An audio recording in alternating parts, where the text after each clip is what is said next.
에스더 9장 29절에서 10장 3절 보도록 하겠습니다. 에스더 9장 29절에서 10장 전체 마지막 절 3절까지 보도록 하겠습니다. 에스더 9장 29절부터 제가 읽도록 하겠습니다. 다 함께 교독하시겠습니다. 아비하일의 딸 왕후 에스더와 유다인 모르드게가 전권으로 글을 쓰고 불임에 대한 이 둘째 편지를 굳게 지키게 하되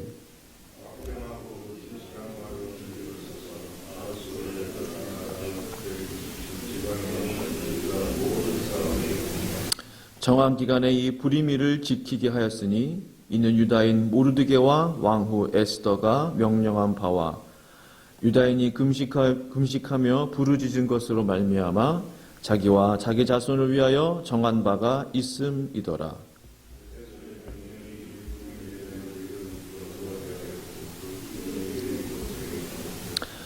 아하수에로 왕이 그의 본토와 바다 섬들로 하여금 조공을 바치게 하였더라.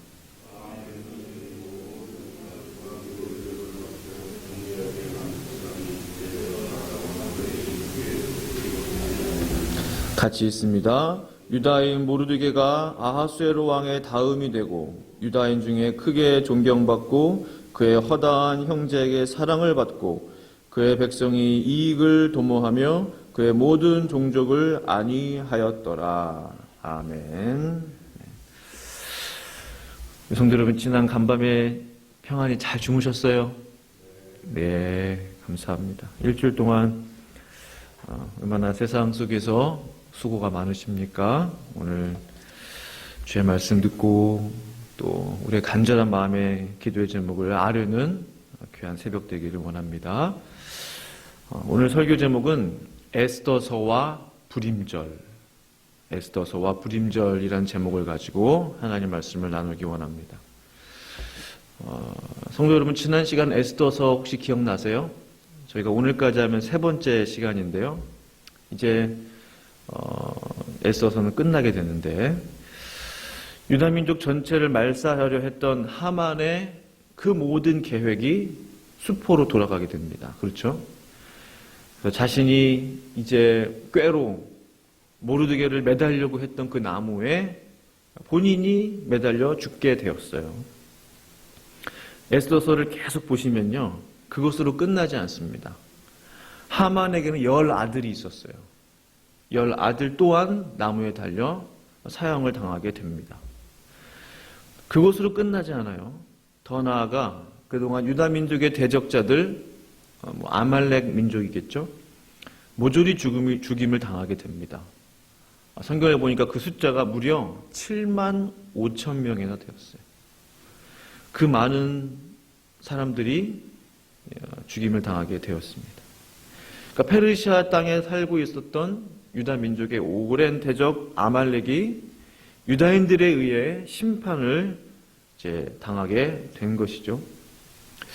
그러니까 한 사람의 리더 하만의 악함이 자신뿐만 아니라 자기 민족이 멸망당하는 일을 불러오게 한 것입니다. 반대로 유다 사람들은 그 대적의 손에서 큰 구원을 경험하게 되었어요.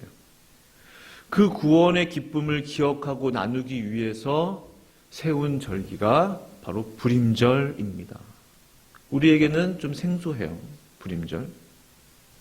왜 불임절이냐? 불임의 어원이 뭐냐면 그 부르입니다. 부르. 부르라는 뜻은 주사위를 던지다 혹은 제비를 뽑다예요. 왜 그 말이 이렇게 나왔냐? 부르라는 말이. 그 하만이 그 유다인들을 이제 하루에 다 몰살시키려고 날짜를 정하지 않았겠어요? 그 날짜를 어떻게 정했냐면 제비를 뽑았다는 거예요. 제비를 뽑아서 정했다는 데서 유래해서 불임절이 되었습니다. 영어로는 프림이라고 합니다. 프림. 지금도 불임절이 되면요, 예루살렘이 떠나갈 때 난리가 납니다. 지금도 다 같이 모여서 가족 단위로 또 공동체로 사회적으로 모여서 축제를 벌여요. 어떻게 불임절을 지키나 제가 한번 찾아보니까 거의 뭐 할로윈 같아요, 분위기가. 왜냐면 옷을 다 그냥 그런 커스텀들을 입고 또 분장을 하고 마스크를 쓰고 그 어떤 그런 캐릭터 마스크들을 쓰는 거죠. 마술쇼도 하고 한쪽에서는 뭐 음식도 팔고 또 뭐 댄스 경연대회도 하고. 근데 가만 보니까 커스텀 입고 왔다 갔다 다니는 거 보니까 할로윈 아닌가 생각이 들 정도로 그렇게 불임절을 지키더라고요. 정말 불임절을 지키는 게 맞나라는 생각이 들 정도로 그렇게 좀 사람들이 아직 그런 모습들이 있습니다. 그러니까 어떻게 보면 이 불임절이 이스라엘 민족만을 위한 민족적 절기 같아요. 뭐 우리나라 추석 지키듯이 이스라엘 사람들을 위한 절기 아니냐, 명절 아니냐. 그럴 수도 있다는 생각이 듭니다. 그 점에 대해서는 제가 부인할 마음은 없어요. 그런데 그렇다면 하나님께서는 왜 에스더서를 우리에게 주셨냐는 거예요. 정말 그 유대인들만 위한 거라면 결국 에스더서의 결론은 그 유다 민족이 하나님의 놀라운 은혜와 어떤 또 에스더와 또 모르드게를 통해서 구원받는 그 역사거든요. 그리고 불임절이 제정된 그게 이제 포인트예요. 에스더서는. 정말 이게 우리랑 상관이 없다면 하나님이 왜 에스더서를 우리에게 주셨냐는 거예요. 하나님이라는 단어가 한 번도 등장하지 않는 에스더서. 지금도 기독교가 아닌 유대교적 성격이 강한 절기 불임절. 유다민족 전체가 하루아침에 몰살당할 국가적 큰 위기에서 부활한 유다민족의 역사와 그 이스라엘의 역사와 이 시대를 살아가는 나와 무슨 상관이 있겠는가? 그 점을 좀 생각해 보고자 하는 것이죠. 하나님께서 에스더서 그리고 불임절을 통해 나에게 무엇을 말씀하시고자 하시는가? 그 두 가지를 이 시간 좀 나누기 원하는데요. 첫 번째는 하나님의 백성은 하나님이 반드시 구원하신다는 거예요. 하만은 유다 민족을 모조리 없애기 위해서 인간적인 방법들을 다 동원했습니다. 그러나 하만이 모르고 있는 것이 있었어요. 그것은 살아계신 그리고 전능하신 하나님이 유다 민족의 하나님이라는 사실입니다. 하나님은 당신의 백성들을 지키시는 분이세요. 그 어떠한 대적도 하나님의 허락 없이는 주의 백성들의 머리카락 하나도 손댈 수 없다는 사실입니다. 바로 그 하나님의 백성들이 저와 성도님인 줄로 믿습니다. 아멘. 로마서 8장 33절은 이렇게 말씀하고 계세요. 누가 능히 하나님께서 택하신 자들을 고발하리요 의롭다 하시는 하나님이시니 누가 정죄하리요 죽으실 뿐 아니라 다시 살아나시는 그리스도 예수시니 그는 하나님 우편에 계신 자요 우리를 위하여 간구하시는 자십니다. 누가 우리를 그리스도의 사랑에서 끊으리요 환난이나 공고나 박해나 기근이나 적신이나 위험이나 칼이랴. 방금 들은 이 세 구절에서 계속적으로 반복되는 단어 뭐죠? 누가? 과연 누가 하나님의 택하신 자들을 송사할 수 있겠냐? 고발할 수 있겠냐? 하만이 고발했잖아요. 모르드게를 고발했잖아요. 이스라엘 사람들을 고발했잖아요. 과연 누가 하나님의 택하신 자들을 칼로서 위험으로써 위협할 수 있겠냐는 거예요. 그 누구도 우리를 하나님의 백성들을 하나님의 사랑에서 끊을 수 없다는 사실입니다. 이 하나님과 또한 예수 그리스도의 이 확실한 사랑이 이 험한 시대를 살아가는 나에게 우리에게 모든 어려움과 위기를 넉넉히 이길 수 있게 하는 힘과 용기와 또한 마음의 평안을 주시는 줄로 믿습니다. 두 번째로 생각해 볼 수 있는 것은 하나님의 백성을 통해 국가의 번영은 이루어진다라는 거예요. 그러니까 하나님의 사람들을 통해 국가가 번영된다. 유다 민족이 하만의 악한 계략으로부터 해방되고 하나님의 놀라운 구원의 역사를 경험한 이후 왕비 에스더는 중요한 일을 결단합니다. 그 중요한 일이 뭐예요? 불임절을 지키라는 거예요. 왕비의 명령으로, 왕후의 명령으로 내리게 됩니다. 전국적으로. 9장 27절에 이렇게 말씀하고 있죠. 아비하일의 딸 왕후 에스더와 유다인 모르드게가 전권으로 글을 쓰고 기록에 남겼다는 거예요. 불임에 대한 이 둘째 편지를 굳게 지키게 하되 라고 했어요. 국가의 역사를 기록하는 그 책에, 국가적인 기록물에 불임에 대해서 굳게 지킬 수 있도록 남겼다는 거예요. 중요한 거죠. 31절에도 정한 기간에 이 불임일을 지키게 하였으니, 날짜를 정해놓고 그거를 지켜라. 불임절을 지키라. 절기가 그런 건 아닙니까? 정해놓은 시간을 지키라는 거죠. 또 32절에 에스더의 명령이 이 불임에 대한 일을 견고하게 하였고, 에스더 왕후가 명령한 거예요. 이 불임일을 지켜라. 3번 반복적으로 비슷한 내용들이 기록되고 있습니다. 물론 앞에서도 이 불임에 대해서 계속 말씀하고 계세요. 무슨 뜻이에요? 페르시아의 왕후가 페르시아 민족이 아닌 유다 민족을 위한 민족적 절기를 지키도록 명령한 거예요. 이것은 마치요, 이 미국 땅에서 우리 대한민국 광복절, 8.15 광복절 있잖아요. 해방된 날이잖아요. 죽으면서 해방된 날. 마치 한국의 광복절을 내셔널 할리데이로 정한 거예요. 그런 일이 일어날 수 있을까요? 거의 불가능하겠죠. 미국의 국경일로 8.15 광복절을 지키게 된다면 한국 사람들의 위상이 얼마나 올라가겠어요? 그 누구도 한국 사람들 무시하지 못할 겁니다. 이같이 페르시아가요, 당시 127개 지방의 각 스테이트에 공문을 다 보낸 거예요. 유다인들의 불임절을 공포한 거예요. 그 누구도 유다 민족을 이제 손댈 수 없었을 겁니다. 자, 그 이후에 그럼 어떤 일이 펼쳐졌느냐? 아하수에로 왕과 그 날은 어떻게 됐어요?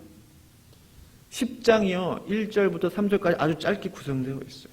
그러니까 없어도 될 것 같은데 10장이 딱 기록되어 있습니다. 이게 중요한 거죠. 어떻게 됐느냐? 불임절을 시행한 이후에 어떻게 됐느냐, 나라가. 10장 보시면 페르시아는 더욱 강성해지고 왕권이 더욱 막강해졌어요. 유다 민족의 그 권세가 높아진 게 아니고 이제 우리의 권리, 라이트를 주장하겠다 해서 뭐 이런 게 아니에요. 국기가 문란해진 게 아닙니다. 10장 1절 3절 보시면 아하수에로 왕이 그의 본토와 바다 섬들로 하여금 조공을 바치게 하였더라. 127개 지방을 넘어서, 본토를 넘어서 바다의 섬들에게까지 조공을 바치게 하였다는 거예요. 그 영향력이 더 커진 것입니다. 2절에 왕의 능력 있는 모든 행적과 모르드게를 높여 존귀하게 한 사적이 메대와 바사의 왕들의 일기에 기록되지 아니하였느냐. 왕이 능력 있게 모든 국사들을 펼쳤다는 거예요. 모든 행적들을 행했다는 겁니다. 그리고 모르드게가 더욱더 높여지게 됐어요. 3절에 유다의 모르드게가 아하수에로 왕의 다음이 되고 하만의 자리에 모르드게가 올라서게 된 겁니다. 총리로 제2인자로 올라서게 된 거예요. 이제 왕의 다음이 되고 유다인 중에 크게 존경을 받고 그의 허다한 형제에게 사랑을 받고 그의 백성의 이익을 도모하며 그의 모든 종족을 안위하였더라. 나라가 부강해지고 강성해지고 유다 민족 또한 잘 살게 됐다는 뜻이에요. 페르시아의 왕후가 바로 하나님의 사람 에스더였다는 사실을 한번 생각해 보세요. 또한 아하수에로 왕 다음 제2인자가 하나님의 사람 모르드게였다는 사실을 또한 생각해 보세요. 그 나라가 강성해졌습니다. 하나님의 백성이, 진짜 하나님의 백성이, 하나님의 그 부름받은 백성이 나라의 위정자로 세워질 때, 저들의 권세가 높아질 때 그 나라는 강성해졌다라는 사실입니다. 요셉이 애굽의 총리로 있을 때도 그랬어요. 다니엘이 바벨론과 페르시아를 거쳐 모든 왕들의 총애를 받을 때에도 왕들마다 다니엘을 제2인자로 삼고자 했어요. 그때마다 주변의 신하들이 얼마나 반발하고 일어섰습니까? 그러나 나라는 강성해졌다는 거예요. 다윗이 이스라엘 전체의 왕이 되었을 때에도 이스라엘은 그 어떠한 시대보다 강한 나라의 초석을 다지게 되었다는 사실입니다. 하나님의 사람들이 하나님 앞에서 자신의 신앙과 믿음을 지키고 하나님의 지혜와 능력을 구했을 때 국가는 혼란해지는 거 아닙니다. 그 어느 때보다도 더욱 강성해진다는 사실을 저는 확신합니다. 왜냐하면 하나님께서 그 믿음의 사람들을 통해서 그 믿음의 사람을 복주시고 그 믿음의 사람이 발딛고 사는 그 나라와 민족을, 그 모든 사람들을 복주시기 때문에 그래요. 이 놀라운 원리를 성경을 통해서 깨닫게 되는 거예요. 예수 믿는 사람들이요, 진실로 예수님을 잘 믿을 때 세상과 사회로부터 손가락질 받는 게 아닙니다. 가만히 생각해 보세요. 오히려 반대예요. 예수 믿는 사람들이 예수님을 잘 믿지 않을 때 세상으로부터 손가락질 받는 거예요. 우리가 세상과 타협하지 않고 하나님 앞에서 나의 신앙을 잘 지키는 것이 이 나라를 위한 일이며 애국하는 일인 줄로 믿습니다. 우리 새빛교회가 하나님의 교회로서의 역할과 위치를 잘 지켜나갈 때 그것부터 출발하자는, 그것부터 시작하자는 거예요. 우리 교회를 통해서 이 지역사회와 더 나아가 미국이 하나님의 복을 받게 될 줄로 저는 확신합니다. 우리 교회를 통해서 하나님의 역사를 이루어 달라고, 하나님의 복이 이 지역에 임하게 해달라고 기도하시는 이 새벽 되기를 간절히 축원합니다. 기도하시겠습니다.